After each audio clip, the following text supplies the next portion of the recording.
Hello everyone, I hope you're having a great day. I know I am. So, Dreamworks Animation is a weird studio. Don't get me wrong, I love Dreamworks most of the time and I love a lot of their films, but holy crap are their films so incredibly varied in terms of quality. When talking about the Dreamworks catalog, their best movies are some of the best animated films I've ever seen, and then their worst movies are movies that make me consider destroying my TV. Also, something that makes Dreamworks just a little weird for me personally is that I didn't grow up with their films in the same way as something like Pixar or Disney. I knew a lot of their films, but I would say that 80% of these movies I had never seen before. But today I watched every one of their movies and ranked them based on quality. I set any sort of nostalgia aside and focused on what the movie presented and how good it was from an objective view. This one was particularly fun. I hope you enjoy this video as much as I enjoyed making it. And I would also like to remind you that this video is my opinion, and if you disagree, that's completely fine. So sorry in advance, I guess. Also, spoilers for every Dreamworks movie. This is not a spoiler-free review. I'm not saying go watch all of them, but this is just a warning. Well, let's get into it. Okay, take your guess on what you think the worst Dreamworks movie is, because I guarantee you didn't guess it. The worst Dreamworks movie, in my opinion, is Spirit 2, aka Spirit Untamed. Holy crap! This movie was torture to get through. The first thing I want to note is that this is a sequel to Spirit Stallion of the Cimarron, or however you say it, and I literally can't find any connections to the first movie other than that the horse looks the same. Every aspect of the first movie that made it memorable was thrown in the garbage. Oh, you liked the pretty 2D animation? Well, screw you, we made it 3D and also made it look so cheap that it feels like one of those knockoff movies like Plan B or The Little Panda Fighter or something. When I started watching this movie, I didn't believe it was Dreamworks because it felt and looked like a Nickelodeon or Disney XD show. I usually don't care about animation this much, but when it clashes so hard with the original in such an annoying, jarring way, just 2D it. They're animators, let them draw. Oh, you thought the Matt Damon voiceovers were cringy, but overall a part of the first movie's vibe? Well, goodbye Matt Damon, because his voice doesn't appear at all. Look, I didn't like his voice in the first movie as much as the next guy, but I got so used to it that the absence of his voice made me feel uncomfortable. And one of the worst things about this movie, it doesn't take the perspective of the horse. It follows this random girl who, shocker, wasn't in the first movie at all. She and her friends just threw off the tone as well. Instead of following Little Creek and the literal embodiment of colonialism, they followed these annoying kids who aren't funny or enjoyable to watch at all. And speaking of Little Creek, where the hell is he? The location is completely different and every character except the Matt Damon horse is completely different. Also, the cast for this movie is so whack. Jake Gyllenhaal plays the dad and I was just so put off by his delivery. I guess he fits the nervous dad or whatever, but he feels so unnatural. I don't know how to explain it, but every cast member is either forgettable or actively annoying and detrimental to the movie's feel. Also, oh my goodness, the plot for this movie is, and I'm not exaggerating, the most generic plot I have ever seen. Oh, this quirky, not like other girls, child wants to do something her dad doesn't want her to do, but she does it anyway, and oh wow, it's so fun. But she gets caught and her dad gets angry and they reconcile almost immediately, and then they fight the bad guys and everyone loves each other and everyone's happy, yay. Also, this movie is not funny. I didn't laugh once. I smiled once, so good job Dreamworks. Overall, this movie felt nothing like the original and it didn't even feel like Dreamworks. Like I said, it felt like a knockoff. It's not emotional, funny, enjoyable, or any other positive adjective you can think of. All that said, I recommend you watch this one for one of the most enjoyable hate watches of your life. It's literally hell. Enjoy. Alright, well that one took a while. I sure hope this next one isn't that bad. We're talking about Turbo. Okay, Turbo is bad. Really bad. Starting off, I want to talk about the cast. Ryan Reynolds, Samuel L. Jackson, Maya Rudolph, Ben Schwartz. This movie should be funny, right? Ben Schwartz, that's John Ralphio from Parks and Rec. Oh, Samuel L. Jackson, that's the purple lightsaber guy. Oh my gosh, Ryan Reynolds from that one Jacksepticeye video and nothing else. Wow, he's so funny. Do you think this movie was funny? I'll let you know that this was one of the biggest wasted casts I've ever seen. None of these actors are able to salvage this broken, unfunny, and an unenjoyable script. This story, which is about a superhero snail who races with cars, is a strangely serious movie. That's right, it takes a serious tone for some reason. You'd think with Deadpool in your movie you could make the main protagonist witty or something, but no, he's a blank slate who's basically just Remy from Ratatouille if you took all of the traits that made him interesting and threw them in the trash compactor. He's an animal who wants to race and isn't allowed to. Womp womp. What makes him even different from Remy is that Turbo doesn't have like this really cool skill that allows him to compete with humans. He just gets superpowers and that allows him to race. So it's not even a character who you can root for because they fought so hard to get to where they are. No, he had a good life with a family, gets superpowers, and is just naturally gifted with this new ability. Yeah, I'm not a huge fan of the plot. And how did the characters turn out? Terrible, thanks for asking. Every character is infuriating or boring. There is no in-between and nobody's good. Even these racing snails feel artificial and flat from a character perspective. They're not entertaining, fun, or interesting. And the worst character by far is the stupid villain. This guy is the worst villain I've ever seen. He's set up as this kind-hearted racer who wants to see Turbo succeed, and because this is clearly a baby movie with no other villains, I wonder who the villain is going to be. So he's revealed to be this evil maniac, and then after he's revealed to only Turbo, he acts like a giant asshole to everyone in the stadium. He suddenly appears cocky, smug, and arrogant, when he's never appeared that way before. A good movie would reveal the villain as evil, but keep them acting normal when they're not around the people they revealed it to. This guy could hide it, but the writers thought, oh wait, we need to make this guy look evil. Have him walk on people's backs in front of the adoring world, because that's a good villain. It was around the time at the end when the brothers had this big inspiring conversation about not giving up that I just sat back and thought, this is a real movie that real people created. Yeah, I hate this movie, and it's not even worth hate watching. It's poorly written, especially when talking about the jokes. They're terrible. The whole movie is boring. The journey is boring. The characters are boring. Moving on, because I'm sick and tired of this stupid movie.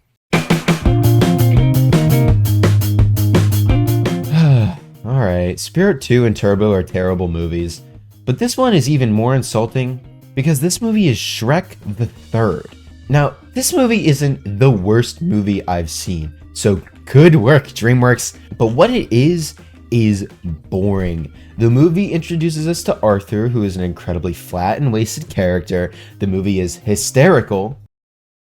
In terms of how bad the jokes are, I counted 5 or 6 laughs. 5 or 6 in the entire movie. But the rest of the jokes are either terribly written or they're decently written, but are delivered so terribly that just destroys any comedic potential that they have. I actually thought Mike Myers did a really bad job with this one. I love his portrayal of Shrek in the other movies, but he doesn't bring the same comedy and personality in this one, so it just makes Shrek an annoying and dull character. The only cast member I'd say did a good job was Eddie Murphy as Donkey. He crushed it in this one, and he was the only one to consistently keep the mood up and enjoyable. Also, instead of creating a new and potentially interesting villain, the writers just decided to bring back Charming.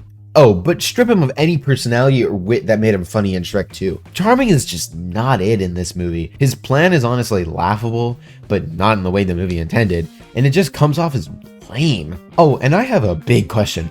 Why the hell did they play Live and Let Die by Paul McCartney during the King's funeral? This is one of the most tone-deaf music choices I have ever seen.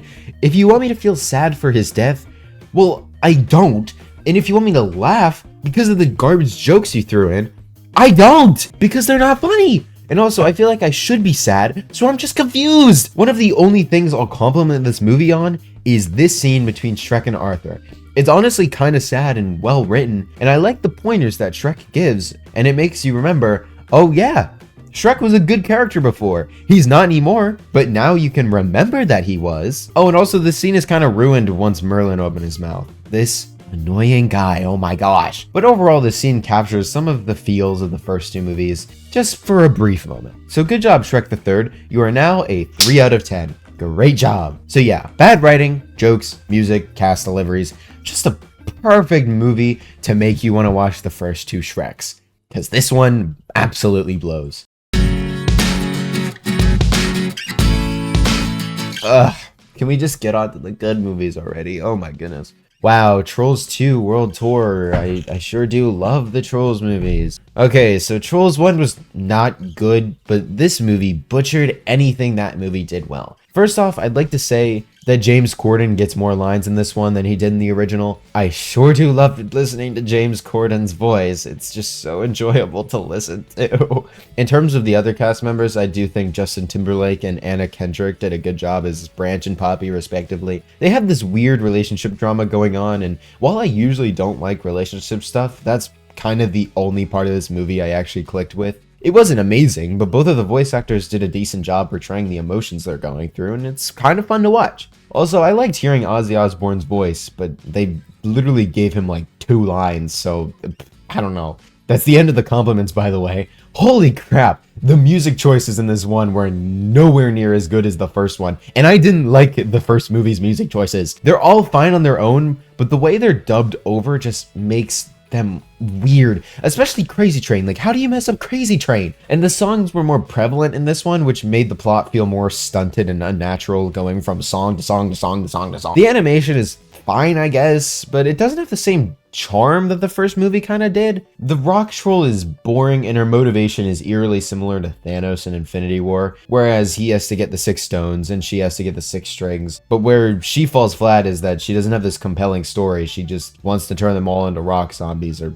something. It's just not intriguing. This movie drags as well. I was so checked out by the middle to end that I just wanted it to end. Multiple times while watching this movie, I genuinely thought to myself, I think I would actually prefer to be waterboarded than have to sit through this movie again. So yeah, don't watch this basic, poorly made movie, and please, Dreamworks, for the love of all that's good on earth, stop at this one. No more Trolls movies. This is it. Please!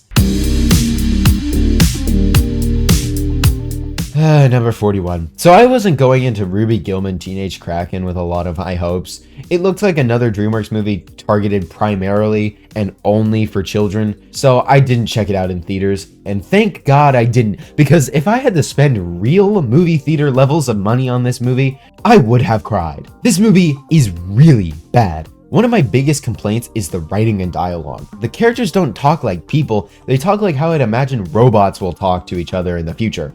It's stale and, well, robotic. The story is also really generic. She's not allowed to go in the ocean. I wonder why that is. But she goes into the ocean, because of course she does. And she transforms into a skyscraper tall kraken. Wait, what the fuck? The new girl, who's voiced by Alexis from Schitt's Creek, is one of the most predictable twist villains I've ever seen. Look at her! And tell me she doesn't scream, "I'm a mermaid." Like, she's literally Ariel. How'd they expect this to be a surprise? And when she does turn into the big monster at the end, the fight lacks so much energy that it's boring to watch.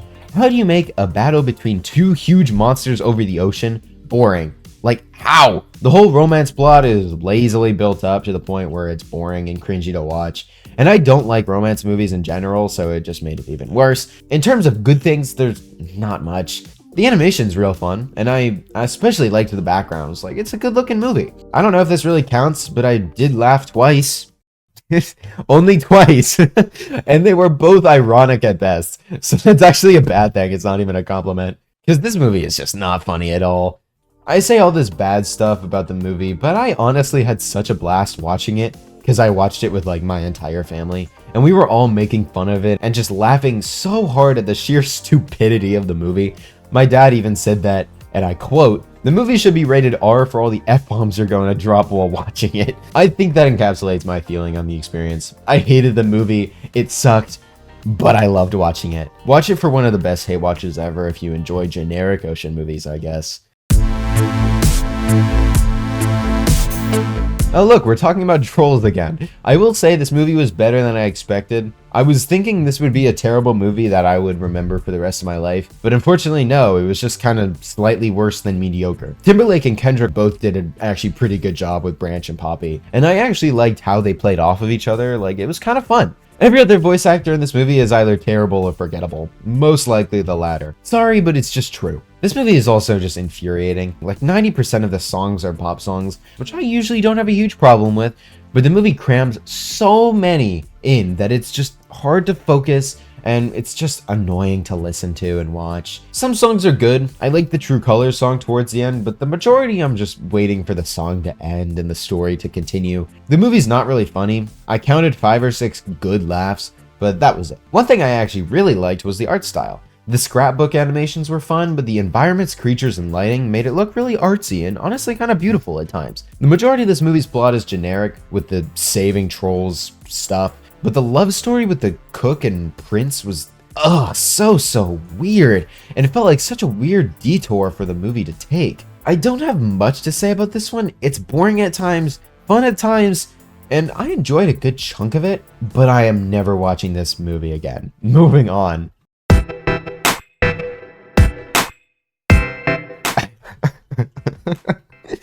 Oh my gosh. This is such a stupid high spot for this movie. It does not deserve to be this It does not deserve to be this high, but here goes nothing. Shark Tale! Yeah, baby! Woo! Shark Tale is ass. Like, legitimately terrible. I'll start by talking about the animation because look at this, man. It looks like a first draft render before they could get all the textures and lighting right. The faces just look so weird. They tried to make these fish humanoid, but it just ended up making the fish look like mutant turtles, but way less cool. In addition to the terrible animation, the script is just unbelievably awful. The main character, Oscar, is written so terribly, and he just comes off as a cocky, arrogant jerk. Towards the beginning of the movie, he gets this like incredibly nice gift from his friend, and then bets all of the money on a horse race and loses. Then he gets justifiably punished before lying and taking the credit for something he didn't do, and then becoming so famous that he becomes more obnoxious, then lying to the mass media, getting punished again, but being annoying through all of this. And he doesn't really get severely punished, because at the end it just kind of everything works for him, and everything is fine by the end. He's the worst. He starts annoying and poor, then he gets annoying, cocky, and rich, then ending by being annoying, cocky, and middle class. There is no growth or intrigue to this character. The voice acting is the only thing I will praise this movie for, and it isn't even something the movie did well. We got Will Smith, we got Jack Black, Robert De Niro, Martin Scorsese, Renee Zellweger, and more famous people. And usually I don't like when there's tons of celebrities in a movie. Trolls. But in Shark Tale, everyone's delivery is honestly hilarious. Jack Black is the only one I didn't really like here, just because he has this weird high-pitched voice for some reason. But Robert De Niro killed it as the mafia boss, and Martin Scorsese really sold me on Puff Daddy. Or sorry, Mr. Sykes, I don't know, I just call him Puff Daddy. Some of these lines in this movie are absolute trash, but the way they are delivered is honestly hilarious. Everything else about this stupid movie is complete and utter garbage, but at least the voice cast was kind of fun. And that's really the only saving grace for this movie. Boss Baby is a really weird movie. Like, not just really weird from like the plot or whatever, but it's weird in the way it made me feel. On the surface, this movie looks like something made for literal infants because look at this goofy ass animation and the complete and utter insanity of the plot. But then the baby is voiced by Alec Baldwin and the future kid is voiced by Tobey Maguire, and the whole plot revolves around where babies come from. It's like, what? Speaking of the plot, it is just utterly bonkers. There's a corporation that mass produces babies like a product and sells those babies to parents, but some babies are basically just fully grown people who work in office jobs and secret intelligence. But oh no, the dog corporation, because I guess that existed too, creates a puppy that's so cute and literally immortal, parents are buying those instead of having children. So this movie suggests that parents love this puppy so much that babies won't be a thing anymore, and I guess the world will just end. Goodbye, humanity. So the boss baby's gotta stop it, and they do. Yippee, I guess. Look, the plot is stupid and nonsensical to the point where I think no logical teenager or adult would find it intriguing. They would just be confused. But honestly, this movie is just kind of fun. Alec Baldwin's performance in this movie is honestly kind of fun to watch because his deep voice is coming out of a literal baby, and it's just kind of a fun visual gag. The animation is very kiddie, like I said, but it is kind of cute and charming at times. The camera work is actually pretty cool at times, and I found a couple of shots to be pretty interesting. I laughed at a few jokes, even if most of the time they were pop culture references. Speaking of which, there are so many pop culture references in this movie. Most of the time I'm not bothered by them, but in a movie like this, it makes no sense to put them in because young children will have no idea what they are and will make them confused as well. This movie is enough to break the sanity of everyone who watches it. It's confusing, it's weird, it's funny at times, it's a bad movie that I kinda enjoyed, but not enough to save it from number 38 on the list. I'm a ticking baby time bomb!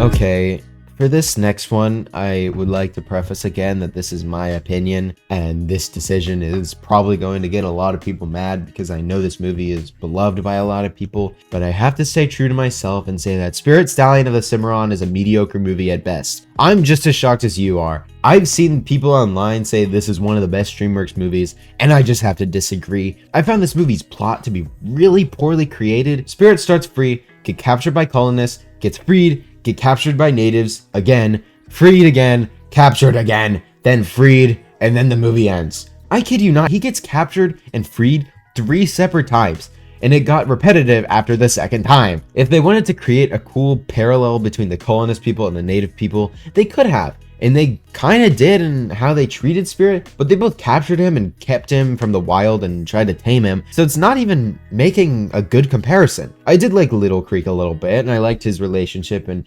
interactions with Spirit, but I don't know, he was just kind of bland from a character perspective. And speaking of bland, Spirit himself is incredibly boring. Matt Damon does these voiceovers for him, and they come up as cringy given that he's saying stuff that is clearly stated through the horse's situation and facial expressions. Matt Damon didn't have to be in this movie, and his inclusion actively brings down the scoring because it ruined the attempted tone this movie was going for. Also, and this might be controversial, but the animation of this one kind of blows. Like I said, I don't like to judge a movie based on the animation, but given that this came out after The Prince of Egypt and Road to El Dorado, the animation just feels like a big step down in terms of quality. It's still better than the 3D version of the sequel, but we don't talk about that. Like, I just don't like how the background looks. The horses and people look fine, but the lighting and 3D background just don't mesh well together. It looks kind of unnatural to me. I don't know how to explain it. The music is so hysterically bad as well. None of the songs fit the moment, and they're all just terrible. I get music is subjective and everyone will enjoy what they enjoy, but goodness man, these songs definitely could have used some work. Also, I get this is a kids movie and they can't be killing the main character,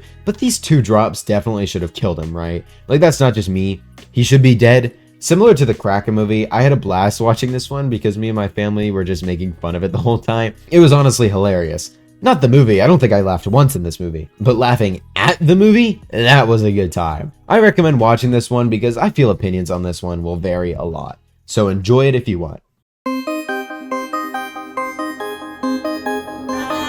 One that I have shockingly little to talk about is Monsters vs. Aliens. This movie was a big disappointment. For some reason as a kid, my family and I watched this movie a few times, and we often quote a lot of lines from it, so I was going into it expecting it to be good or funny at least. So I set aside my nostalgia and watched the movie. And it was not good. This movie's not awful. I'll start with the good stuff. I absolutely love the president. His jokes and mannerisms make the character really lively and fun compared to the rest of the characters. I like how he interacts with the aliens, and I like the coffee nuke joke. He's funny, what can I say? There's a reason he became, and kind of still is every once in a while, a meme. Look at him, man, like, come on. He's hilarious and a really fun character. I thought the movie overall was relatively fun and enjoyable, but that's balanced out by a pretty broken script and story. For a monster and alien movie, nothing interesting and unique or subversive is really done to make this a parody film, or at the very least, interesting. The animation is also incredibly off-putting. The skin just looks too realistic, guys. Like, tone down the detail on the pores of the skin.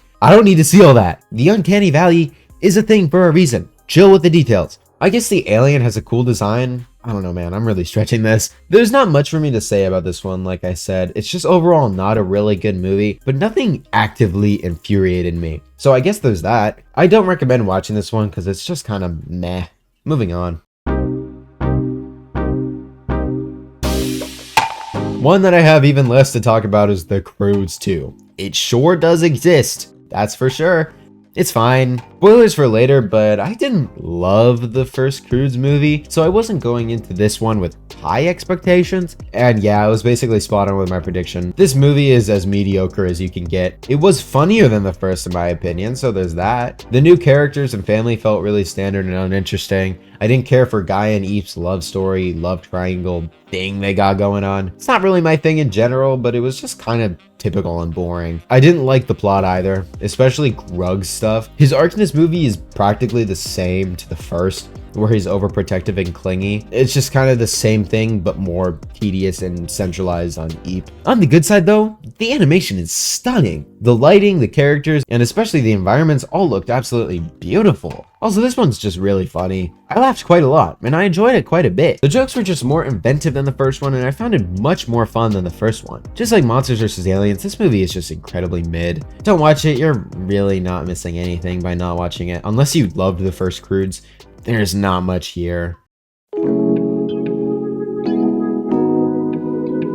Oh, ants. You can tell by watching this movie that it was clearly rushed in order to compete with A Bug's Life, and it shows. The animation is unfinished and could definitely use some work. The story is basic and a clear first draft in my opinion. The villain was actually pretty good, and his plan of wiping out all the ants with a flood was kind of formidable, and I enjoyed watching his takedown and comeuppance. The main characters were unsurprisingly really bland, but they were a little fun to watch, and I liked hearing Sylvester Stallone's voice, even if it really didn't fit. He's still epic, so I'll give the movie that. The water animation, just like in A Bug's Life, is really impressive, especially for the time. I have shockingly little to say about this movie. It's overall a very basic and uninteresting movie that I'm never watching again.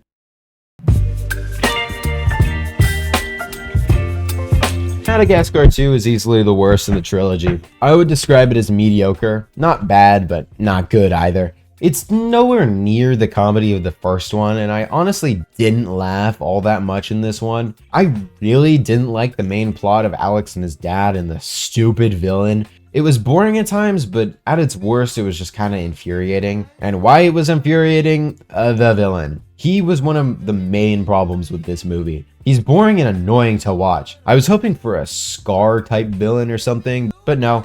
Just a bland, power-hungry lion who is not funny, witty, or threatening at all. Just an annoying villain that I don't care enough about to keep talking about. I did like the plotline with the grandma and the New Yorkers getting lost and turning into like this tribe of people. It was honestly just really enjoyable. I kind of liked the Melman and Gloria romance, but the circumstances around it were just kind of lame. And also, how does a hippo and a giraffe even how does that work? There's not much to hate about this movie, but it really wasn't anything special. I don't know, not much to it. It's just kind of boring. Don't watch it.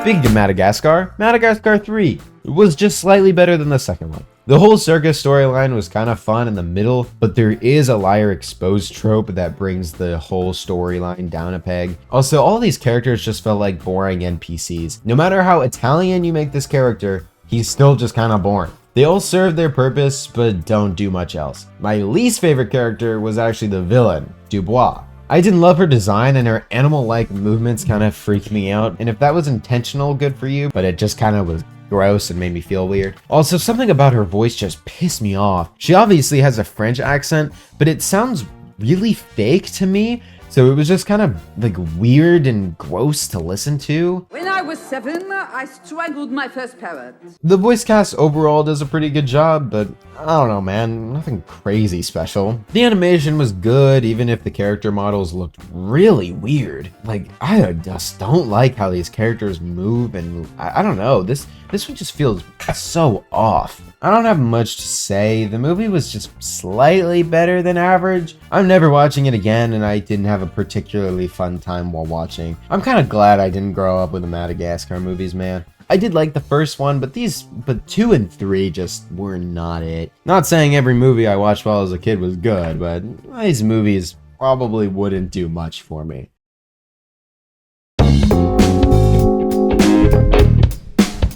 Chicken Run was one I hadn't seen prior to this video, and I wasn't expecting anything crazy. I actually typically don't love Aardman's clay figure designs, even though tech-wise they're amazingly well made. So I wasn't going into this one expecting any amazing experience. However, when I was watching, I actually found the animation quite charming and enjoyable to watch. Except those creepy mouth movements. Those really creep me out in basically any Aardman film. Like, why are they so long and weird? In terms of story, I felt the first half of this movie was a big waste of time. Then we spent like 10 minutes on building the plane. I don't know why we had to spend so much time on the rooster teaching them how to fly when it goes literally nowhere. Like, just focus on the plane. I don't know why we're doing all this. I liked the characters overall, especially Ginger. I liked the story surrounding her with her wanting to escape, but I don't know why she couldn't have just dug a bigger hole in order to escape. Think, Ginger! I didn't like the liar exposed trope, but it's actually not terrible in this one because it doesn't last for too long, but also it's not great. Also, does anyone else feel bad for Mr. Tweety? Like, he's straight up verbally abused by his wife the whole movie, and also gaslit by the chickens so hard he starts to think he's crazy. Like I said, I really liked the animation, especially that shot in the rain, and the movie overall was pretty good and I enjoyed it. Nothing crazy special, but I enjoyed myself overall. Okay, what the hell? Boss Baby 2 was honestly kind of a fun movie. With the Boss Baby sequel, I was expecting absolute garbage, but this one was surprisingly good. There's something fun about having a character from the first movie grown up and adult, and watching them try to rekindle their relationship was honestly just kind of sweet. And what they do in this movie is more creative and interesting than the first movie. Like, the kids are adults, but they have to turn back into children in order to infiltrate an evil school, and the villain is trying to hypnotize people with an app. So basically it's TikTok. Just kidding. Jokes. There's also a new baby, and she's pretty fun. The animation is still pretty charming. The music is fine. The plot is generic, but still decently fun. The school setting is honestly a cool new location that they added in, and I like the central plotline with Tim and his daughter. I also thought this movie was funnier and more grounded than the first one. They don't focus on babycore, so the plot is more natural. There's still babies doing business stuff, but it's as grounded as it can be. The movie obviously has problems. It can be a generic at times. I don't love the villain, but he has his moments. Obviously, the tone can be a bit weird at places because it's still a Boss Baby movie, but honestly, the Boss Baby sequel being this good is an accomplishment in its own right. I won't watch it again, obviously, but honestly, this movie was decent and I enjoyed myself at times. Honestly, if they made a third Boss Baby movie, which I pray they don't, I would hope it would be similar to this movie in terms of quality. Decent movie, good moments, but nothing special compared to the rest of this list. Penguins of Madagascar is shockingly fun. Honestly, this one's gonna be pretty short because there's not much to this one at all. The whole plot doesn't matter. This is the Penguins of Madagascar movie. The main focus is the fun action and jokes. They do the action pretty well. It's fun, comical, and enjoyable for sure. It's well animated and definitely can draw you in. The jokes, however, weren't anything crazy. A few jokes landed, but overall I didn't find this movie as funny as it's trying to be. It does have a lot of jokes where it's plays on actors' names, like Nick Cage him, and that's the only one I can remember, but I remember there being a few more. The musical score is good and really fits the action movie-esque vibe they're going for. The villain was honestly a big letdown. He's a guy who can turn into a squid or vice versa, and he's petty because the penguins always got more attention than him. Oh, boo-hoo, cry about it, bro. You don't have to turn into an evil scientist. So yeah, his motivation isn't really good and his demeanor is pretty average and nothing special. The side characters aren't anything crazy either, and I don't like how they try to pull out artificial drama that kind of comes out of nowhere. Like, why are they trying to get us emotional over the movie with 4 literal penguin spies? That being said, the emotional beats do kind of hit, and I liked what they did with it. I just found it weird to try to get the audience emotional over this crazy whack movie. Overall, Penguins is a fun, weird movie that you can just turn your brain off and enjoy the weird action. Not particularly special, but nothing atrocious either. The The movie I put at number 28 is gonna shock some people, but I don't care. It's the B movie. So Jerry Seinfeld is a name you've probably heard of, and he decided to write a movie about a bee that falls in love with a woman, a human woman, and in doing so, he sues all of humanity and then kills the planet. This movie is utterly nuts. It's insane how stupid this movie is, but honestly, that hilarity works in its favor because this is a hilarious film. Not only are the first two acts really well written with great jokes, but every actor is really just putting it all out there. The vocal performances coupled with the great jokes carry this movie into a really funny time. Until the third act. Like I said, they kill the entire planet, and this is when there aren't as many jokes and the plot is taken weirdly seriously. Honestly, this is my biggest complaint. Why make such a funny first and second acts just to make a serious final act with few jokes? And it's not like the plot at the end really matters. It's just kind of stupid. So it's not even really worth cutting out all the jokes if you're not even gonna have a good compelling ending. But other than that, this movie is just a really fun time. It's absolutely no masterpiece, but it's just overall enjoyable. The romance is weird, like I said, but I honestly enjoyed watching Ken, who basically did nothing wrong, get his life absolutely destroyed. Like Vanessa literally cheated on him with a honeybee, and he's treated as the villain because he is literally deathly allergic to bees. Honestly, Ken is one of the highlights of this movie. He's funny, voiced well, and he's just an enjoyable character. I don't know why Seinfeld decided this was a good idea, but honestly, you can feel his comedic timing in a lot of the jokes and characters. Like, the romance is stupid, but the way they interact is honestly strangely fun. So yeah, the B movie is weird and it's strange, but also it's hilarious, so watch it. It's real fun, you guys.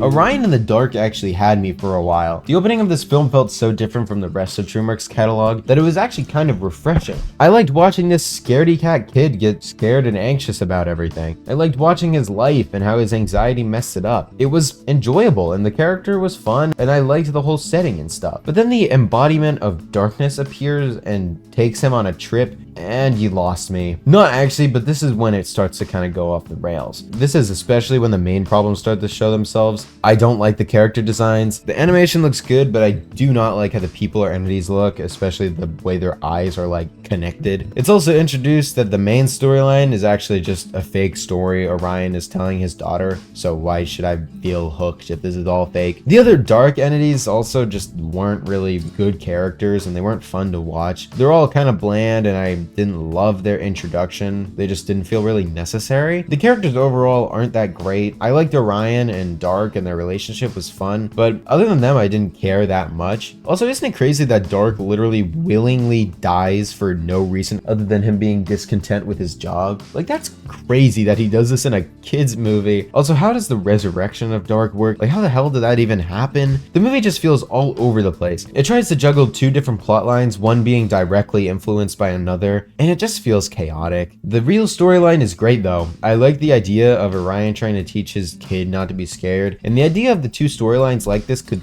theoretically work, but unfortunately it doesn't, especially towards the end when the daughter literally appears in the story. That's when it just doesn't work. Maybe it would work for you, but for me it just fell out of whack. I much would have preferred this movie to be more indie in quality and just show the life of Orion growing up and learning not to be scared of things. Maybe he battles the fears and comes out on top, but that wouldn't be exciting to the kiddos, so we have to throw in this weird, honestly unfun storyline about the sentience of darkness. Also wanted to talk about that final scene of them all being old. Like, that actually kind of hit me really hard and got me emotional. I'm not gonna lie. I did like this movie, but wow, did it just feel weird to me. I recommend watching this one just for the experience because it is trippy and it threw me for a loop.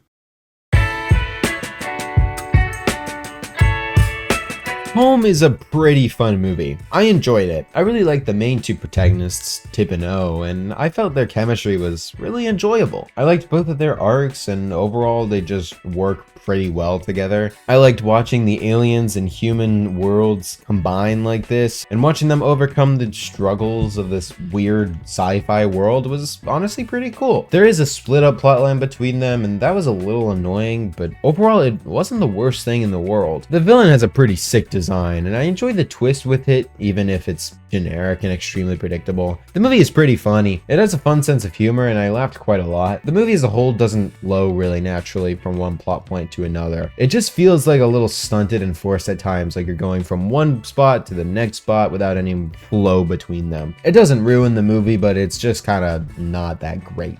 Also, holy crap, we get it. Rihanna's in this movie. You don't have to play her entire Apple Music Essentials list. Literally, a new Rihanna song plays like every 5 to 10 minutes. I like some of her songs, but a little diversification of the music might have helped. Home is a cute little movie that I had quite fun watching. It's nothing crazy, but honestly, it's pretty good overall. Watch it if you want to. It's much better than I was expecting it to be.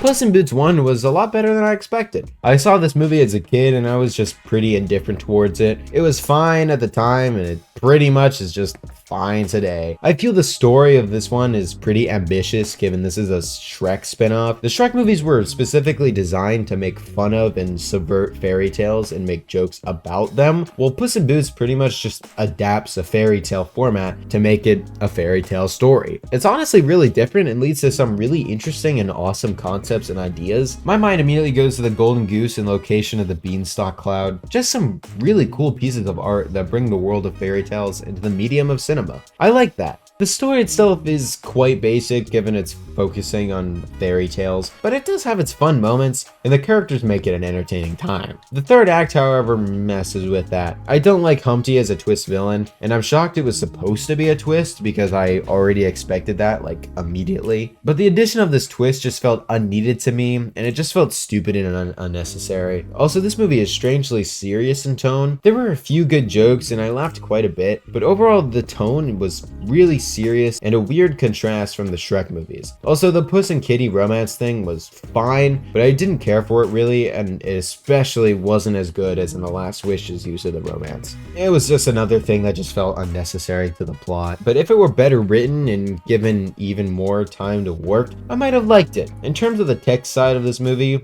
the animation is decent.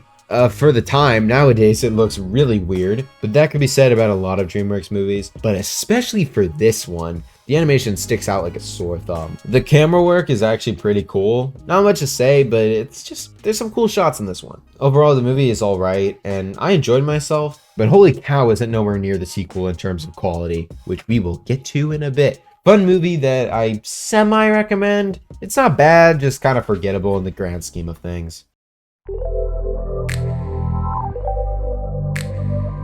Abominable is a weird one to talk about. The movie balances some really good stuff with some mediocre stuff to everything in between. I really liked the setting of the movie, and the whole vibe I got from the cities to the monuments to the mountains was really magical. I liked all the landscapes the characters were in. Speaking of those characters, I liked most of them kind of a lot. Yi is a really fun protagonist, and I thought her whole demeanor and character was really enjoyable throughout the movie. Both of the guys were fun, and I shockingly didn't mind the young one, Pang, who was more tolerable than I thought he would be. He's nothing crazy special, but at least he's not really annoying or anything. He's alright. I liked Jin a lot. He's believable and realistic, and they don't pull an annoying liar exposed trope that they definitely could have, but they didn't, so good on them. The rest of the characters don't fare much better. The Yeti is one of the biggest disappointments to me. His powers are so stupid, they're vague, unexplained, and can basically do whatever the characters need him to do. At one point, he makes a wave out of the literal crust of the earth. He can also make things big.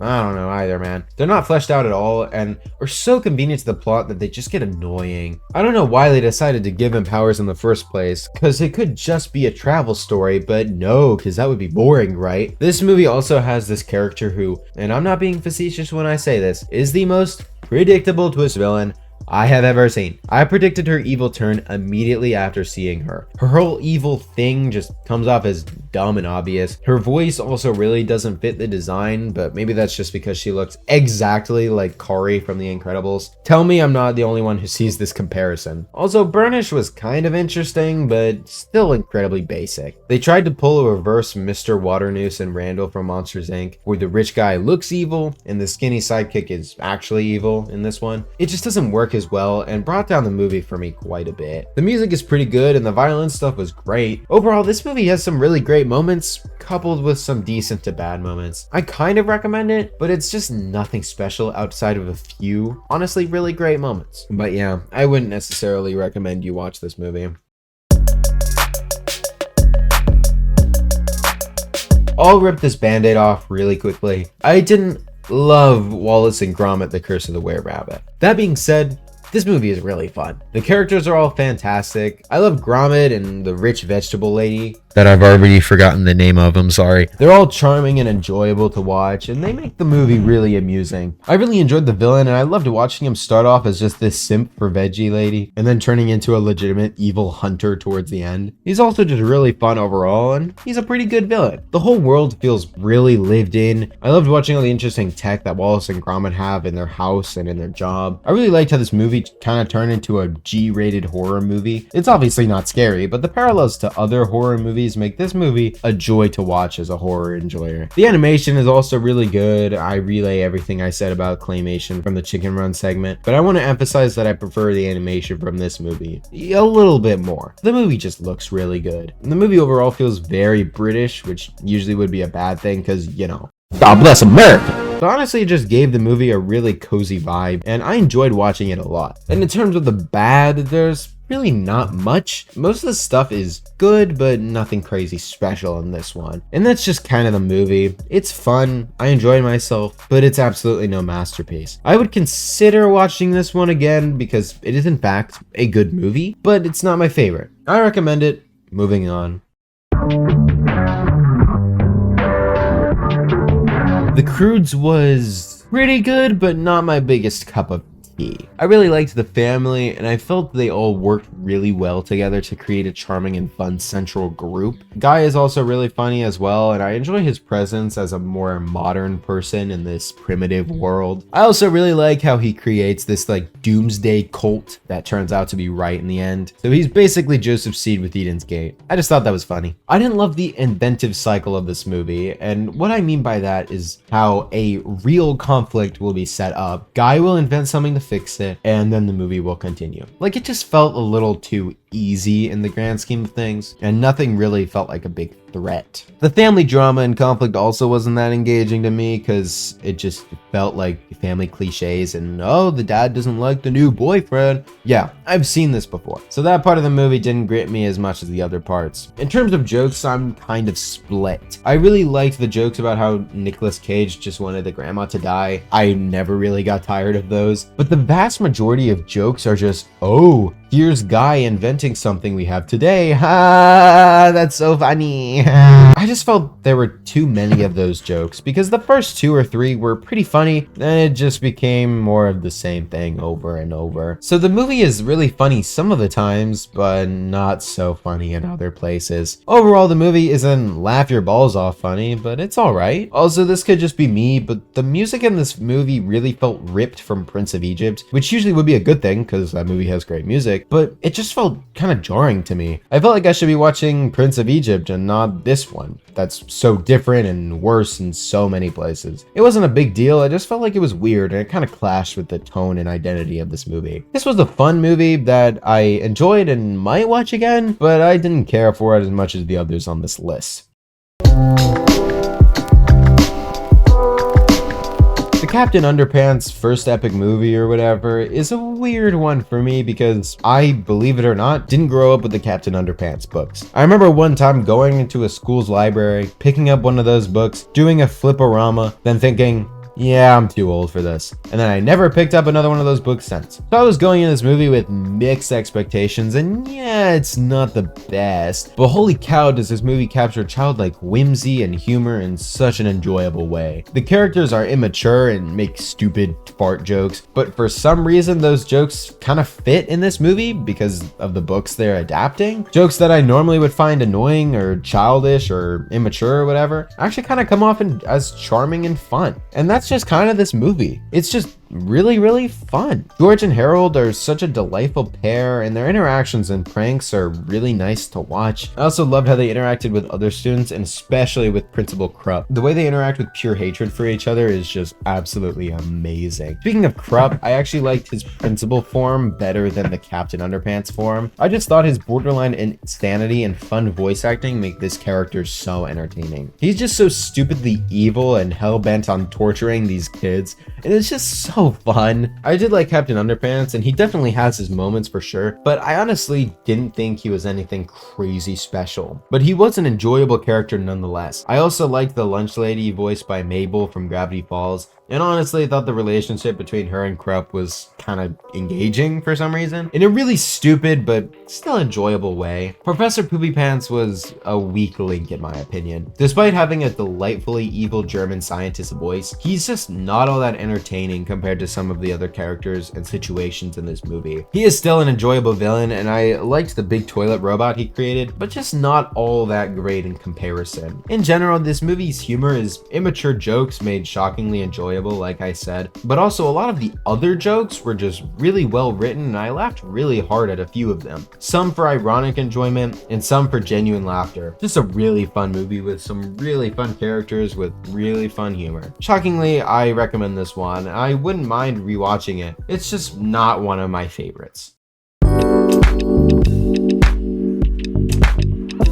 Alright gamers, we've broken into the top 20. These are the movies I consider to be either great or phenomenal. But before that, grab yourself some water. Consider this your hydration break. Alright, here we go. Number 20 is Flushed Away, a movie I was not looking forward to in this time around. As a kid, I watched this movie once or twice and never really clicked with it. Looking back on it, I just think my kid brain didn't like the way the mouths move, which sticks with me to this day. That probably bothered me a bit too much because this movie is really good. I really liked the protagonist, and I thought Robbie and Rita worked really well together and created a fun comedic duo. Originally, I found Rita to be a bit basic, but she grew on me throughout the movie, and I liked her a lot towards the end. I didn't love the will they won't they relationship they had going on throughout the movie, but a lot of stuff that they do in this movie that would usually bother me was either not that bad or just resolved really quickly, especially the breakup makeup trope towards the middle of the movie. But overall, they were fun and I enjoyed them a lot. The plot of this movie is super unique, and I love the whole sewer world and society that's been created. The villains are also really fun, and I love the fact that their plan is to literally commit genocide on all of Ratkind. It's just so over the top that it's straight up hilarious. And the idea that their plan is to use halftime bathroom breaks to do it, like that's hilarious and so clever, bro. The action is dynamic and lively, the characters are all unique and enjoyable, the animation is great and felt really different from the rest of Aardman's work, as it was actually CGI and not stop motion. It still looked amazing and I liked it a lot. Not much bad with this movie, just a funny, great 7 out of 10 time. This one was a shock to me and I'm glad I rewatched it for this. Shrek 4 is really good, you guys. Coming off of Shrek 3, I was worried for the 4th and final installment of this franchise, but then the craziest thing happened. I watched it, and the movie was actually great. It is, in my opinion, the perfect cap-off to the Shrek franchise. Better than the dumpster fire of the 3rd movie. While I said I didn't love how serious Puss in Boots took itself, Shrek 4 also takes a more serious tone, but I really like how this movie does it. The first 30 minutes or so of this movie are really serious with some genuinely hard to watch moments, with Shrek being discontent with his life and his family, and it's just kind of sad. I remember saying to myself, wait, no, don't make Shrek sad, stop. And it's just really well done. Once the plot starts rolling and the jokes start to kick up a little, it gets more lighthearted and funny, and I had a good time. The story overall is pretty good, and I liked Rumpelstiltskin as the villain. He's just a delightful little guy who serves his purpose in the story really well, and they shockingly don't make like any short jokes about him, unlike Farquaad. And I love the climax of the movie where the castle starts to fall apart and everything goes crazy and whack, and the camera work and overall directing of this movie is great and really shockingly engaging. One of my main problems with this movie is, why the hell did Fiona fall for Shrek in this universe? Because if we put ourselves in her shoes, this guy showed up, started hitting on you, and basically just hits on you for the rest of the movie. So why would this work out for Shrek? Maybe I don't understand girls at all, but if I were a warrior like her trying to win a war, and this guy who I literally never met kept trying to marry me and kiss me, I wouldn't go for him. I would think he's a creep. But who am I to judge? Maybe true love breaks magic or something. Overall, that's kind of my only big complaint with this movie. The rest is just pretty solid.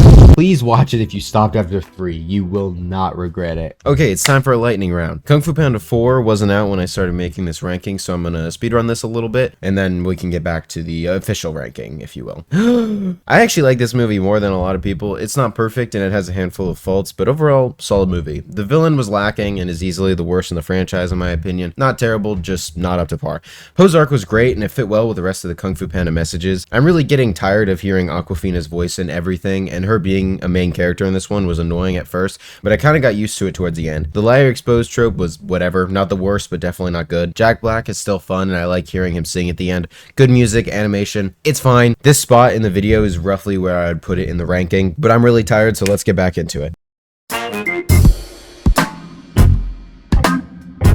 Okay, over the hedge, I see you. This movie is without a doubt one of the funniest movies DreamWorks has created. I laughed throughout the entire movie, and I was laughing hard. This was a joy to get through. All of the characters had such fun personalities and witty dialogue that makes each of them unique and enjoyable. The music was also just a jam, man. Each song fit the scene, and I just loved listening to each one. The animation is expressive and really lights up this animal and human world in a really awesome way. I didn't love the bear setup at the beginning. I didn't love how it affected the characters with the whole main character needs to scam people and gets repercussions for it thing. But it was paid off in a really cool way in the end, and I liked how it all came around. Every voice actor does a great job with this one, with Steve Carell and Eugene Levy being a delightful central pair. The Verminator is also just an awesome villain, and I loved his place in the story. He's just a really fun character that I loved to watch. If anything, I wish he had gotten more screen time to just let him have more fun. There's really nothing crazy bad with this one, but as a whole, this wasn't the best movie out there. But I would love to rewatch this one just for fun, man. Watch it if you haven't.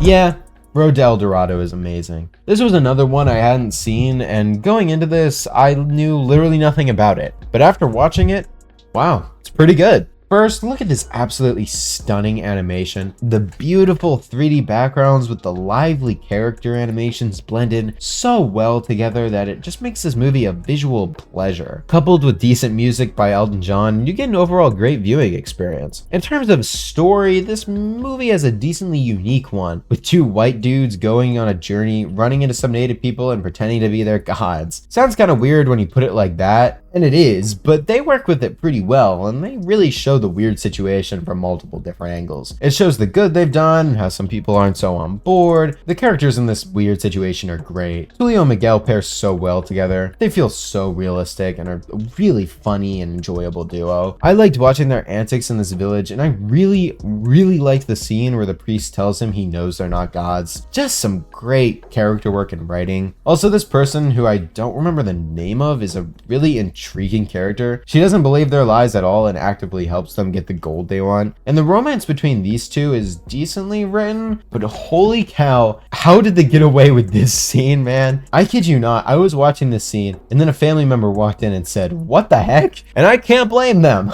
There is an adult tone throughout this one that I would usually like, but in this one I just didn't feel like they fit as well as some other movies. I really like this movie, and I don't have a lot to say about it. It's great, and I enjoyed it a lot, but honestly, I don't feel as emotionally attached to this one in terms of rewatchability. I think I would prefer a movie like Over the Hedge or Flushed Away, but this movie is better than those in my opinion, so it's ranked higher. But just know I don't think I'll rewatch this one very soon. It's great, but not a personal favorite of mine.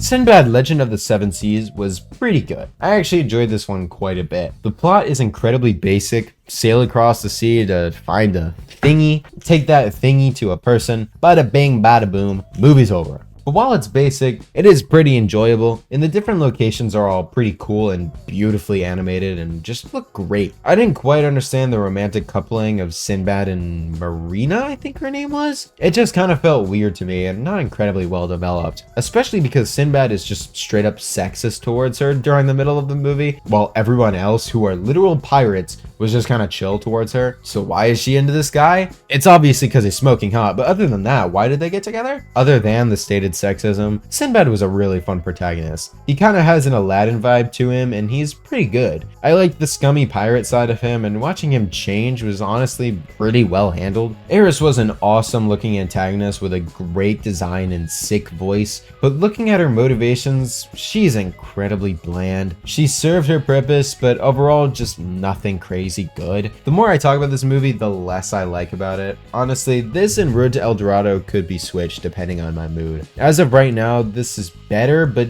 ask me in 2 days and that might change. I do like this movie a lot. The animation is great most of the time. I enjoyed the characters for the most part. It has a standard but sometimes intriguing plot. It's overall just a solid time. I don't think I'll personally rewatch it, but I think it was a well-made and fun movie that I recommend watching for yourself because I'm honestly debating bringing this down a spot or two.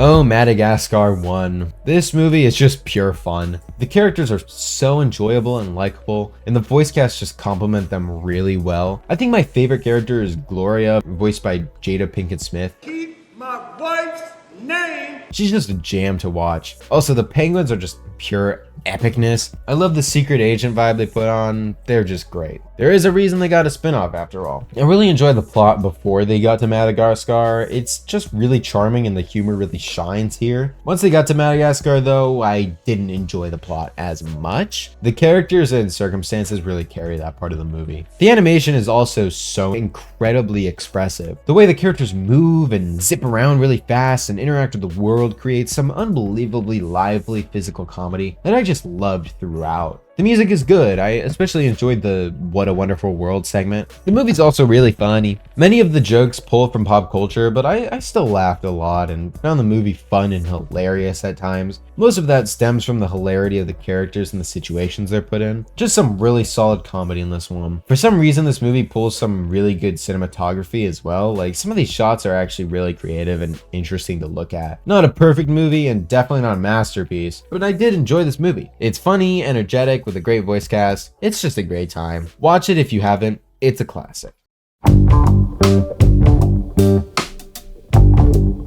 I don't know how Mr. Peabody and Sherman is this good, man. I saw this movie as a kid and I thought it was just kind of whatever. But the weird thing is, this movie actually kind of slaps. It's just an incredibly sweet and fun movie. The characters are great and funny and dynamic. I really liked Sherman and I thought his nerd demeanor was charming and just kind of cute. Penny has a cool arc where she starts as a bully and grows into a friend of Sherman. So basically Pacifica from Gravity Falls with Dipper. Like, these two are the same. But her arc is really enjoyable to watch and I really liked how it turned out, even if I do think it happened a little too quickly. Like, she hates Sherman with a burning passion in the beginning, and the moment he shows her the time machine, she's like, oh hell yeah, we're chill now. But honestly, now that I say that out loud, it kind of makes total sense for a kid to act like this. I feel like if a kid saw a time machine, they would probably freak out and forget any previous problems they had. Sherman and Penny work really well together. They just have some really fun chemistry that I vibe with, and it makes the movie really fun. Mr. Peabody is also great, and I love the relationship between him and Sherman. They feel like a real dad and son, and that's a compliment to the writing because he's a literal dog. But they're cute to watch and I really enjoyed them. This movie has a lot of really fun history references. All of the locations, people, and timelines they go to are so cool and engaging. I loved seeing them go to all these different places and meet up with all these historical figures, making fun jokes about them. History nerds like me would probably have a blast with this movie. The action in these places is also really well choreographed and really energetic. Like, these fight scenes are so well done, man. The way Mr. P and Sherman get out of these sticky situations are also so thorough and over the top to the point where it's genuinely hysterical. Yeah, this movie is great. The characters are fun and play off each other well. The music is incredibly upbeat and fits the tone of the places they're at. It has incredibly enjoyable time travel shenanigans. Come on, check this movie out. Really, the only problem I have with this movie is the climax, and it's not the best. It's basically just a reconciliation of all the characters in a quote-unquote emotional speech. It's fine, just not really all that great. But other than that, great movie. Check it out.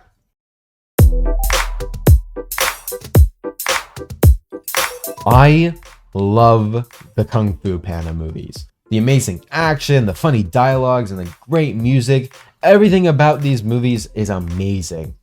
But damn, that third movie is really not as good as the first two. Don't get me wrong, this movie is great. The action is still amazing and well choreographed, especially that last fight, like holy cow man. Poe and the rest of the characters are still fun, funny, and enjoyable. Bryan Cranston as Poe's panda dad, it was something I never knew I needed. My name is Walter Hartwell White. I live at 308 Negra Arroyo Lane, Albuquerque, New Mexico. The message is still good, but it's not as good as the first two. Where the movie starts to lose me a little bit is Kai. From an outside perspective, he is awesome. Collecting the souls or chi of powerful kung fu masters to make a zombie jade army, that's awesome. And J.K. Simmons does a great job. But honestly, watching it through, Kai is just really basic from a character perspective, and honestly, he didn't feel all that evil or even broken. He has a sick musical theme and cool menacing presence and design. He's just nothing special. The movie isn't as funny as the first two, despite those movies being significantly more serious in their threats and situations. This one still has some good laughs, but it's not the funniest in the grand scheme of things. I also don't love the Panda Village. Don't get me wrong, it's really beautiful and the pandas there are adorable, but I just didn't feel their introduction was needed based on what the previous movies set up. And the second movie straight up shows the genocide of Poe's panda people, and then this movie just kind of reverses that. I just don't love the fact that the emotional center of the previous movie is kind of retconned by this introduction. It's not as big of a deal as I might be making it sound. The pandas are a fun introduction, I just think it's weird bringing them in. And don't tell me in the comments that the second movie set this up, it's still kind of a problem for me. Overall, a great movie that I would happily rewatch. Just of the Kung Fu Panda movies, it's not really my favorite. It's better than the fourth one, but still nothing crazy special. Oh boy, I sure do love Shrek. What can I say about the first Shrek movie that hasn't already been said by literally everyone on the planet? Shrek is such a massive cultural phenomenon that, in my opinion, deserves the love it gets. The first movie is great. Shrek and Donkey are amazing, and they play off each other amazingly well. They're such polar opposites of each other that it makes it for such a delightful time. And obviously, Mike Myers and Eddie Murphy are a comedic riot in this one. They're amazing and fit the characters so well. Lord Farquaad is also such a delightful villain with some incredibly quotable and hilarious lines. Some of the lines my family and I quote all of the time are from Farquaad. He's so hilariously well written. Fiona is also such a good character as well, being set up as a damsel in distress to becoming one of the funniest and most subversive characters in Dreamworks history. She's just such a good character, and her curse where she turns into an ogre at night is just the icing on the top to make this character more endearing and integral to the plot. This movie is also such a good parody of fairy tales with some absolutely hilarious jokes and moments that play beautifully off the fairy tale genre. It's also such an incredibly subversive movie that uses each moment it can to do the exact opposite you'd expect, whether it be the jokes, the characters, personalities, or tropes. Additionally, it really rocked the animated movie industry, with it basically being a big middle finger to Disney, especially with its music. Instead of the musical format that both Disney and Dreamworks have used, it used edgy rock songs to convey a completely unique vibe. I love the story, and the quest Shrek and Donkey go on never gets boring or standard. It's a really solid plot. Until the end. Yeah, the whole thing where Shrek doesn't hear the full story from Fiona and breaks up with her before eventually reuniting at the end. Yeah, this trope really drags down the movie for me because it feels so unnecessary. With a movie with barely, if any, tropes in it, this felt like such an artificial conflict that the movie really didn't need given the circumstances with Farquaad. A less important problem I have with this movie is the constant stream of Farquaad's short jokes. They're funny at first, but they get a bit repetitive and can drag the comedy down just a little. Not a huge problem, just one I noticed while rewatching this time around. Also, the animation, while holding up pretty well, is a bit too uncanny for my taste, especially the animation of human Fiona and her eyes. Like, goodness gracious. Farquaad looks pretty good, but Fiona is just perfectly in that uncanny valley that it just makes her feel a little uncomfortable. Other than those problems, this movie is amazing. Great jokes, great dynamic characters, such fun music that really brings up the mood and vibe. Just a great movie that I will in no doubt rewatch very soon. Rise of the Guardians is probably the most underrated movie in DreamWorks' entire catalog. It's honestly really sad that this movie didn't pop off given how unique and interesting this world is. Different holiday-inspired guardians made for the sole purpose of making children around the world happy. That's awesome. The world building is believable and easy to grasp and shockingly not too complicated, and we're shown this not through annoying narration or whatever, we're just given it. All of the characters are so cool, man. Like, look at Santa and the Tooth Fairy. They all look like they were built around a holiday and have a job to do. And their interactions are just so cool. I loved watching Tooth Fairy and Jack Frost get closer throughout the movie. The enemies to bromance relationship between Bunny and Jack was really enjoyable as well. Jack is a great character. His arc is enjoyable, realistic, and I really felt invested in it. And when he's finally seen by a kid, bro, that's magical. Really, the only problem I have with this character is the acting choice. I don't mind Chris Pine at all, but look at this guy. Why is Chris Pine voicing him? Just doesn't sound realistic and doesn't really work with the character in my opinion. Not a big deal, I just didn't care for it really. Also, the villain kinda sucks in this movie. The idea of the boogeyman gaining in power and destroying the other holidays' powers is really cool, but holy cow, does he have the most basic ass motivation, character, and design. Like, he's the boogeyman. Make his design more threatening than a gray British guy in a black coat. He's really the only major complaint I have with this movie. He does have his threatening moments though. It's not like he's incompetent or anything. He's just not that great. The Sandman is also a really cute character. I really like how he and Pitch are basically just polar opposites with different colored powers, and his sacrifice was honestly kind of heartbreaking. Yeah, this is a great movie that I'm shocked never got a sequel or spin-off, probably because it wasn't popular, but check this one out whenever you're celebrating Christmas, Easter, losing a tooth, or just winter in general. It's a real blast. Oh my goodness, guys, it's the top 10. Let's go. Oh my gosh. How to Train Your Dragon 2 is a really good movie overall. The animation is a big step up from the first one. It just looks way better, more lively, and way more energetic. The music is still incredible, but this is the How to Train Your Dragon franchise, so that's not a surprise. The characters are still alright. The side characters still annoy me, and they're significantly more important and annoying in this one, so they get even more screen time to just be annoying. But that's mainly these three. The rest are pretty solid. Eret, son of Eret, was a delightful addition, and I enjoyed him a lot in this one. Hiccup is still a great and realistic character, as well as Astrid. They're pretty great, and their relationship is more explored in this one. It's nothing crazy, but I like it. The villain sucks. Draco is easily the worst villain in the franchise. He has a sick backstory and a pretty threatening design and like power, but other than that, nothing. He's just kind of embarrassing to watch, and I honestly wasn't intimidated or scared by him or his big dragon pet. This movie needed a better villain, and probably one that ties more closely with Hiccup's mother. I think someone who knew her or was her mortal enemy, or something that would be way better than this random ass guy who shows up and is like, hey, it's my time to be evil for basically no reason. And speaking of Hiccup's mother, I like her, but I feel like she came out of nowhere. Like, she's not mentioned basically at all in this or the previous movie. And then she appears in the second act of this movie, and then her backstory is shoehorned in to try to explain her absence. I feel she needed to be mentioned earlier in the movie, or not just that, just be mentioned at all, because then it would feel less abrupt when the movie shifts to focusing on her and Hiccup's relationship. I actually agree with Schaefer's production on how this should be fixed, and that the movie clearly should have shown this cutscene of Hiccup's mother being taken away at the beginning of the movie, so then our brains are primed to expect her existence and relative importance in the story. It really wasn't that hard, just move the scene. Another thing that comes out of nowhere, Stoic's death. I know it was always a possibility, but it kind of felt jarring and really sudden, and especially not built up at all. It's still really sad, and I get emotional over it and stuff, but a little setup would have made this hit even harder. The whole climax is also kind of lame. Toothless randomly gets these unexplained powers that basically save the day, and Drago's death scene didn't feel all that satisfying. He just kind of sinks into the water. I know I have a lot of complaints about this movie, but other than those, this is a really solid movie. Some really good laughs, great camera work and action, decent voice acting, some tense moments, and the feels in this one hit real hard. The reconciliation between Stoic and Volca is incredibly strong and emotionally beautiful. You're as beautiful as the day I lost you? Like, come on, man, that's amazing. This movie has a lot of faults and things I would tweak, but it's a really well-made and fun movie, and I enjoyed it a lot, just not as much as the other two.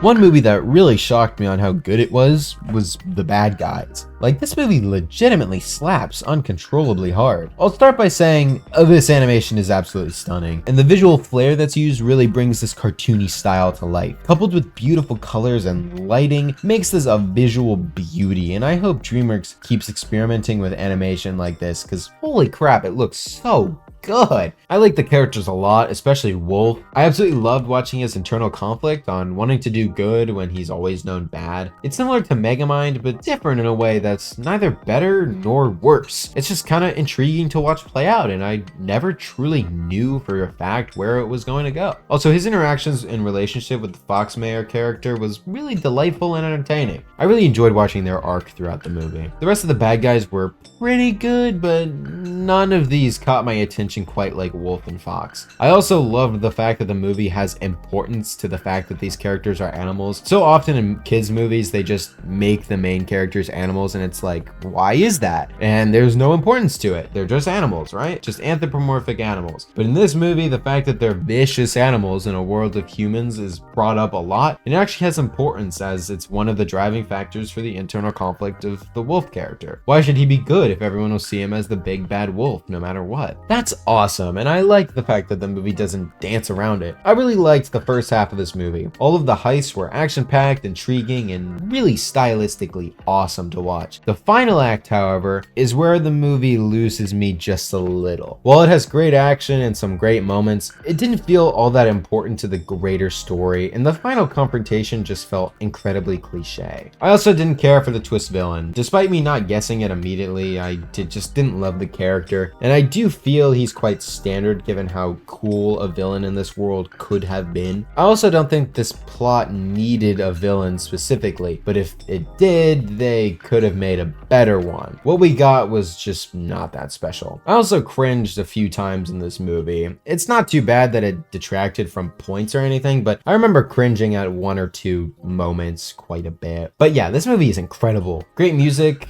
amazing and realistic dialogue, especially that first long take in the cafe. That was crazy good. Great action, animation, overall plot, just an amazing time that I will definitely rewatch soon. If there's a movie I think I've rewatched the most throughout my life, it would undoubtedly be Megamind. And I would like to reiterate that I set nostalgia aside for this ranking. This high of a spot on the list is a testament to the pure cinematic achievement that is Megamind. Dreamworks is known for their parody films, the good and the bad. Megamind is one of their best. It's a comedic riot with some of my favorite jokes out of any Dreamworks movie coming from this one. The comedic deliveries from Will Ferrell, Tina Fey, J.K. Simmons, etc. really bring out a unique vibe with this movie. They all work incredibly well together and deliver their lines really well. The music is great, with some absolutely amazing rock tunes to fit the evil aesthetic Megamind has going for him. Every song is used effectively and fits the scene amazingly. The animation is also really charming in this one. There's no uncanny valley, the rain effects are beautiful. Megamind himself is a masterclass in character design. It's just such a good film to look at. Every character feels alive and realistic, and honestly, this movie is just way more mature than many kids movies out there. Obviously, there's a lot of jokes and kids can laugh at the goofy big blue guy, but honestly, this movie is just really deep. I love the commentary it makes on how a person is raised and how that can affect them and how they feel about themselves. The contrast between Megamind, Metro Man, and Titan is a really useful way of showing this. Megamind is raised in prison and feels he has to do evil while he wants to do good in his heart, and that's brought out in him when he gets to know Roxanne. Metro Man is born rich and is taught to do good, probably, and he does, but he'd rather be alone and live the life he wants. Titan, however, is raised by Megamind Megamind to do good, despite him wanting to do bad. It's a really cool contrast and forms a strong central argument on a person's character and how they're brought up. Megamind alone is a fascinating character to me, and I loved watching his arc throughout the movie as he begins to form his own wants and desires. The action between the characters is really fun and dynamic. The dialogue between characters is either hilarious or shockingly deep and realistic. The writing in general is so clever and amazingly well put together. Each scene flows well together and it all builds off each other to create this amazing plot. If the camera work is great, especially in those deep introspective scenes, this movie is just phenomenal. I love practically everything about it, and it definitely deserves this spot. I'm really glad YouTubers and people online have started to catch on how amazing and funny this movie really is, and it's finally starting to get some respect that it so desperately deserves. I've always loved this movie and I will continue to. Please watch this one.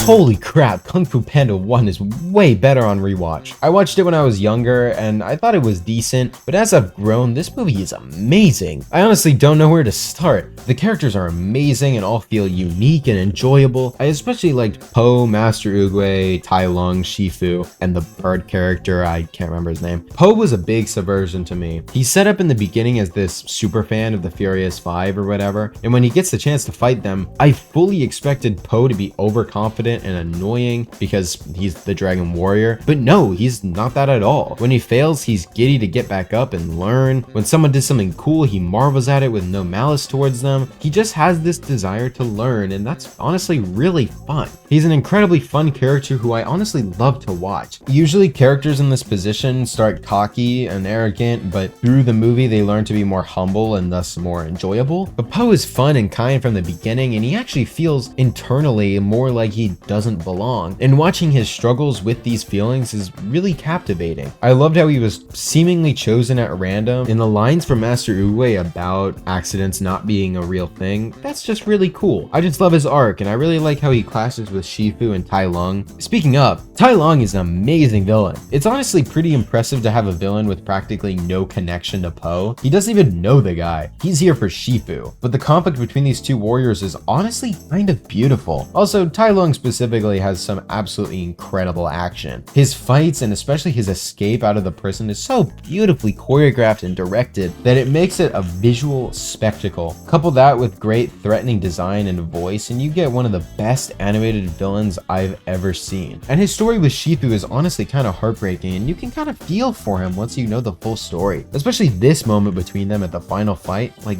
wow, man, this villain really slaps. Also, Master Oogway is such a delight. There's a reason his quotes have been memed around the internet. He has both a crazy old guy vibe and a genuine wise teacher vibe to him, and that makes his lines either incredibly insightful, hilarious, or both. Speaking of hilarious, this movie is just comedy gold all around. Whether it be the standard jokes or the absurd physical comedy of Po, I laughed really hard at this one. Jack Black as Po is hilarious, even though it actually did take me a while for me to get used to his voice, and it took a while for it to click, but he does a great job. But yeah, this movie is just so funny all around. The characters in this movie just hit so hard all around. Not a weak link to be seen. I honestly don't have many problems with this movie. It's just really, really good. Watch it if you for some reason haven't already. And keeping with the Kung Fu franchise, wow, it should be illegal to make a sequel this awesome. I'll get my only complaint out of the way. The movie is a little slow in the beginning.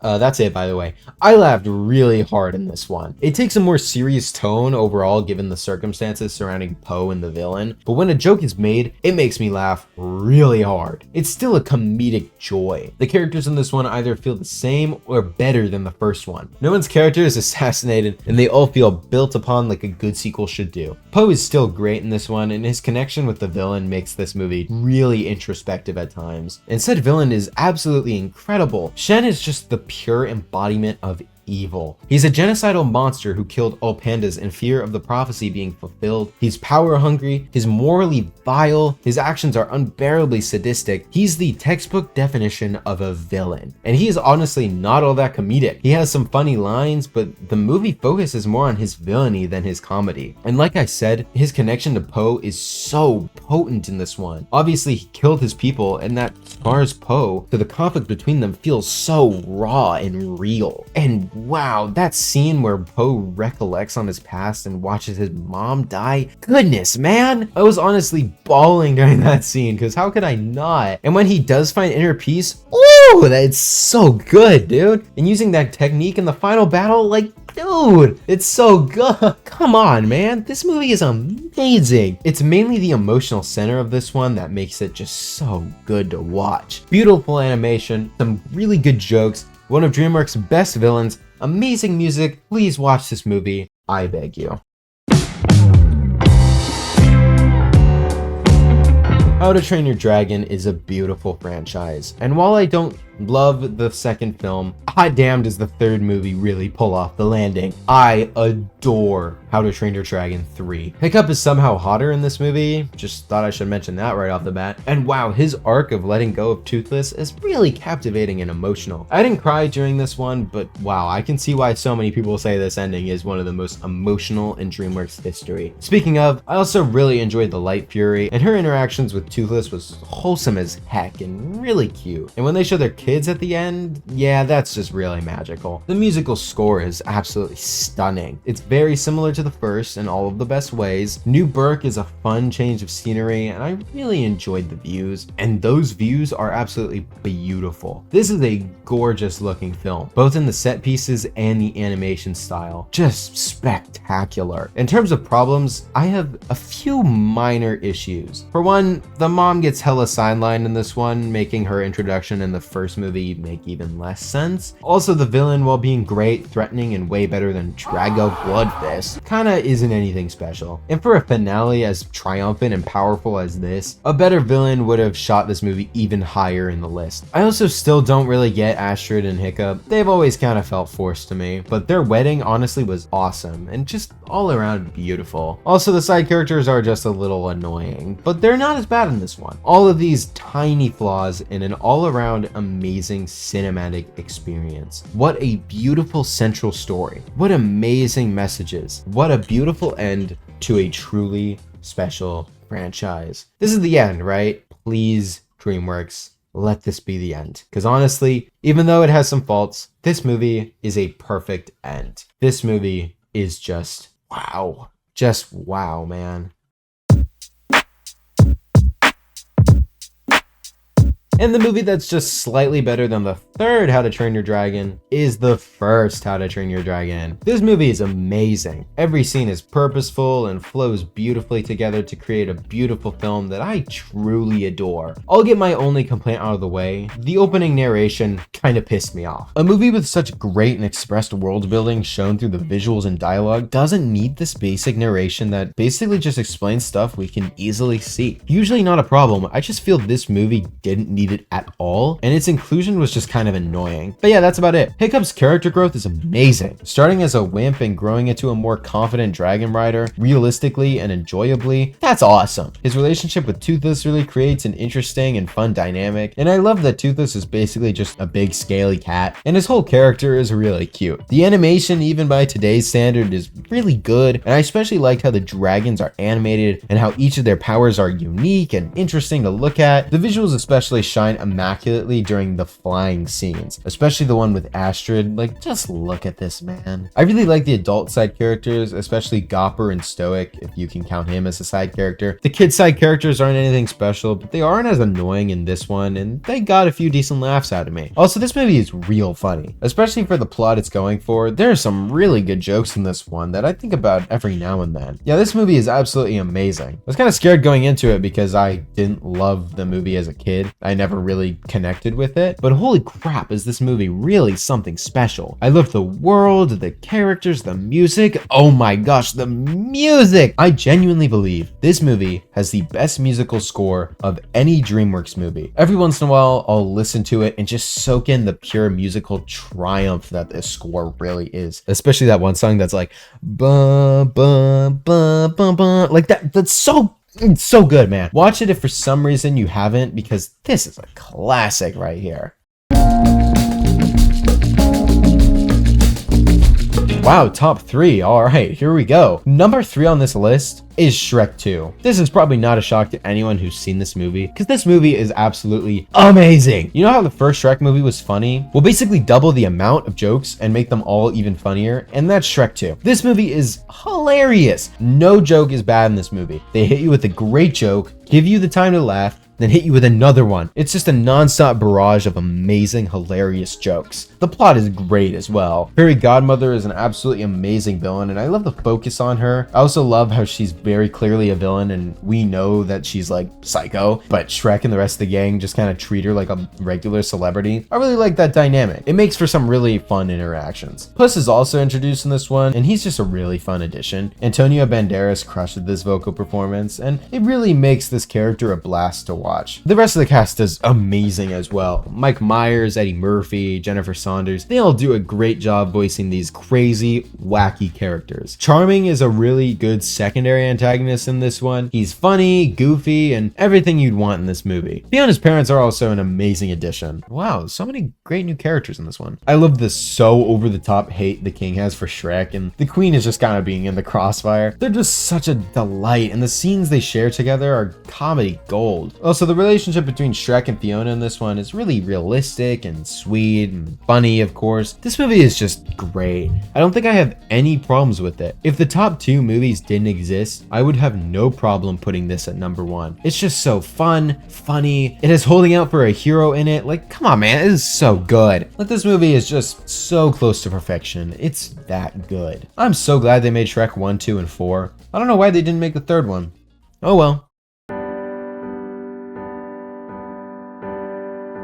Alright, number 2 on this list is actually what I believe to be my favorite DreamWorks movie. It's not the best one, but it's stupid close to it. And that movie is Puss in Boots 2: The Last Wish. For those who haven't seen this movie and are confused why the Puss in Boots sequel is the 2nd best movie on this list, let me explain. You know how the first Puss in Boots movie was just kind of whatever? It wasn't bad, but it wasn't offensive by any means. Just kind of a movie that you don't really remember anything about after watching it. Well, Puss in Boots 2 is not like that. This movie is just stylistically and tonally so different from the first in a way that usually would be a bad thing, but this movie does everything better. First difference, the animation. So different, but also just absolutely stunning. The moment I saw the giant animated in a different frame rate as the rest of the characters, I knew I was in for an absolutely beautiful movie. I mentioned the animation and bad guys looking good, but Puss 2 absolutely perfects this painted style that I'd say Spider-Verse kind of started. Beautiful lighting, stunning character designs, great action. This is one of, if not the best movies stylistically on the whole list. It truly looks like a painting brought to life. And the way the camera moves with the characters and environment, it just looks so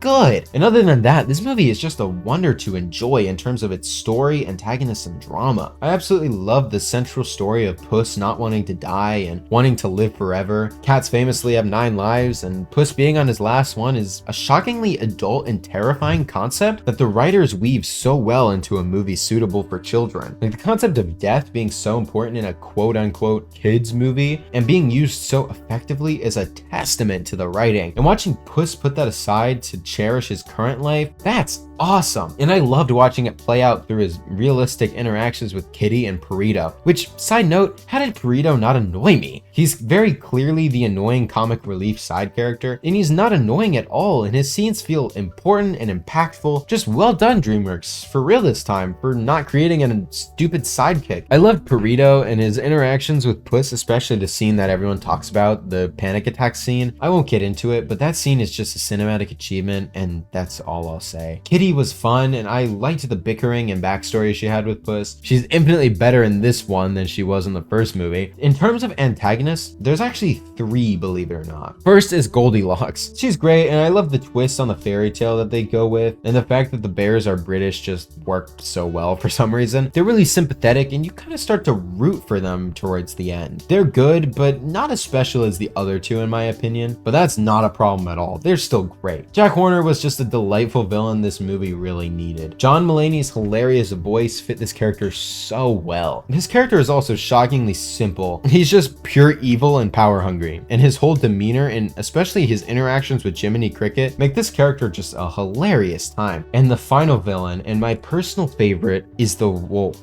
aka Death itself. Holy crap. This villain is impossible to say everything good about him, but here goes. Death is a character unlike any other in all of Dreamworks. He's horrifying on a whole other level. Not only is he the literal force of nature embodiment of death, but his direct conflict with Puss is terrifying. He's set up as just being this really good bounty hunter that's the only true threat Puss has ever encountered in a while, but then it's revealed, no, he's not just a regular bounty hunter. He's literally the Grim Reaper, here to take Puss's last life. And there's literally nothing Puss can do to stop him. You can't kill Death. And that conflict is amazing. It literally sets up an unbeatable antagonist that drives the entire plot. His design is also horrifying. The black hood really donning the Grim Reaper aesthetic, the piercing red eyes making him look like Lucifer himself, the curved scythe blade giving him an even more Reaper vibe, and that voice, that chilling voice. Wagner Moura, an actor I had never heard of prior to this movie, gives one of the most convincing and soul-stirring performances I have ever seen in a Dreamworks movie. And wow, that final battle with him is absolutely stunning. Obviously visually with the flames it looks amazing, but also the exchange between Death and Puss about his lives and how he beats Death by overcoming his ego, like wow. And not to mention that the fight itself is one of the best choreographed and animated fights I've ever seen. This is amazing. Death is, and I'm not exaggerating, my favorite Dreamworks villain by far. That includes Fairy Godmother and the villain from the movie in first place. He's that good. The way he interacts with Puss, the terrifying presence he holds, the message he brings along, the absolutely devilish look he has, everything about him is perfect. And he doesn't even get that much screen time. That's what's so impressive about this villain, is that he's this good, literally only gets like 15 to 20 minutes of screen time. And just goodness, man, the musical cue of Death is just amazing. The whistle is so haunting and fits the character so well. And in the end fight, the musical whistle turns into a triumphant orchestral musical score. Like, come on, this movie is so good. What the hell? Whew. Talk about this one for a while. This movie is a masterpiece. A beautifully animated, profound at times, terrifying experience that I cherish deeply in my heart. I absolutely adore this movie, and I will rewatch it whenever I get the chance. If I could make a dedicated video about any one movie on this list, it would be this one. And I might in the future, because there's so much to talk about. But for now, let's move on to number 1. My pick for the best Dreamworks movie. Like I said, Puss in Boots 2 is my favorite film on this list, but honestly, it wasn't really a competition to decide which one was the best movie of all of Dreamworks, and that movie is The Prince of Egypt. What a cinematic achievement this movie truly is. It's honestly amazing that Dreamworks Animation, creators of The Boss Baby and Shark Tale, created a movie about the biblical story of the Exodus, and they actually did really well. They absolutely crushed this depiction. This movie is the definition of a masterpiece. Absolutely stunning animation, beautifully sung songs that fit the tone unbelievably well, incredible accuracy to the actual story that it feels genuinely faithful and respectful, amazing vocal performances, and one hell of a story. The story of Moses is one filled with tragedy, and The Prince of Egypt captures that perfectly. To the brutal display of mass murder by the order of the Pharaoh, to the plagues and the death of so many Egyptians, this movie just does not hold back in its display of the calamities and drama at play here. We see the plagues in detail. We see the death of Pharaoh's son and another Egyptian on screen. We see the internal conflict at play in Moses. This movie is brutal and devastating. While there is some comedic moments, because there kind of has to be, this movie is incredibly adult. Kids can obviously enjoy it. This story of Moses is taught in Bible study to kids at the age of 6, but this this movie is only truly appreciated once you grow up a little bit more. I actually didn't like this movie when I saw it for the first time, and now I truly understand the beauty of this film. The music is some of the best music I've seen in film, period. The song called The Plagues that accompanies the plagues on screen is my favorite musical number